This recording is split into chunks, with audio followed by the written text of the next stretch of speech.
Artificial intelligence is changing what we can trust, blurring the line between real and fake. After a high-profile deepfake here in New Hampshire, experts warn the technology is moving faster than the laws meant to control it. As WMUR's Mike Moses reports, the response is now underway as communities and lawmakers try to keep up with the threat evolving in real time. It's important that you save your vote for the November election. A deep-fake robocall sounding just like President Joe Biden. Your vote makes a difference in November, not this Tuesday.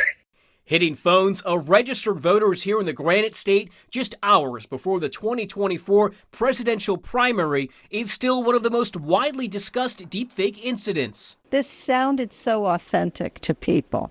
And it's not just politics. In Goffstown last year, a deepfake involving students shows the real-life impacts of how damaging it can be.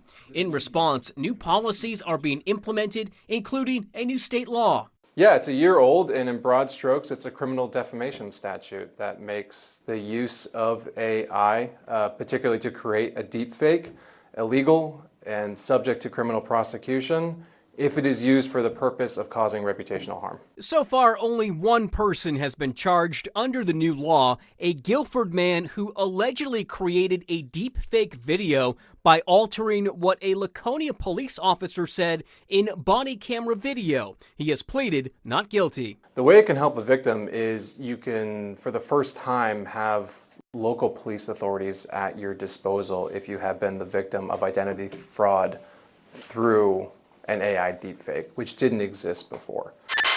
So what is a deepfake? It's AI creating a fake version of a person doing or saying something they never did. And with how convincing it's become, one of these is fake. The ease with which you can make these things has just absolutely gotten obliterated, and anybody can now create fakes.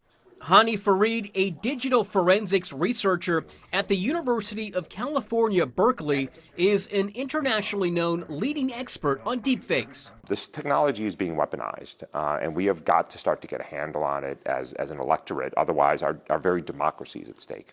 We spent time with Farid as he returned to Dartmouth College, where he once taught and was focused on artificial intelligence long before it entered the mainstream. But what I can tell you is we're starting to see deepfakes in real time on Zoom calls, on team calls, on WebEx calls, where you're on a call with somebody and it's not a human or it's not who you think it is. Farid explains the technology itself is evolving faster than most people realize, creating skepticism and eroding trust as people constantly question what's real and what's fake. How can average people help in this fight and recognize the dangers there and what could be fake? Yeah.